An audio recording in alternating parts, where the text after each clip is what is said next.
Frédéric, tu viens de terminer ce cursus d'imaginologie. Tu es maintenant imaginologue.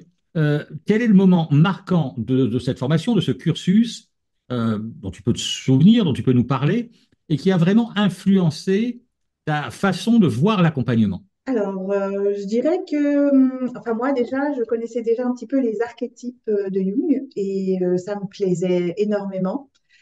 Et ben, je recherchais ça, je m'étais formée à de l'hypnose ericksonienne, d'autres choses, mais j'avais pas la vibration que je cherchais. Et puis un jour, par hasard, je suis tombée sur une personne qui avait fait la formation chez toi et qui m'a dit, mais fais-le avec Lou, tu verras, c'est exactement ce que tu cherches, d'après ce que tu me dis, tout ça. Puis je t'ai appelé et voilà. Donc ça a été le premier fait marquant que voilà, tout se déroule un petit peu comme si c'était un film pré-tourné. Et la deuxième chose, c'est que ben, les séances, j'ai appris avec toi qu'on pouvait les faire dans la joie, qu'on pouvait les faire en rigolant, qu'on pouvait les faire avec énormément de légèreté. Et bah, c'est tout ce que je suis. Donc, ça pouvait que coller. Du coup, j'étais un peu coincée dans les carcans de l'hypnose qui ne me convenaient pas. Donc, ça a bien, bien changé les choses. Et comment la formation d'imaginologue, tu penses que ça va influencer considérablement maintenant ta carrière d'accompagnante? Alors déjà, c'est des techniques qui marchent.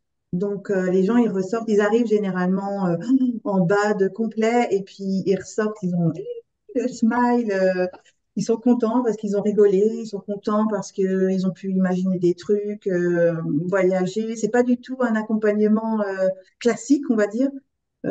C'est des voyages où les personnes ne savent pas vraiment ce qu'elles vont, on va dire, toucher.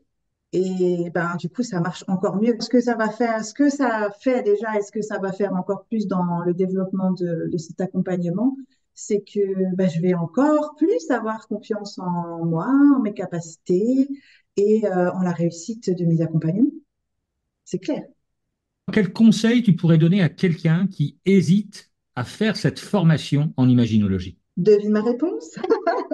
Foncez. Foncez, évidemment, puisque moi, ça a complètement transformé ma vie, ma façon de voir l'accompagnement, parce que la manière dont c'est fait, ben, c'est complètement novateur. En plus, c'est prouvé scientifiquement que voilà, quand on travaille avec son imaginaire, ça fonctionne.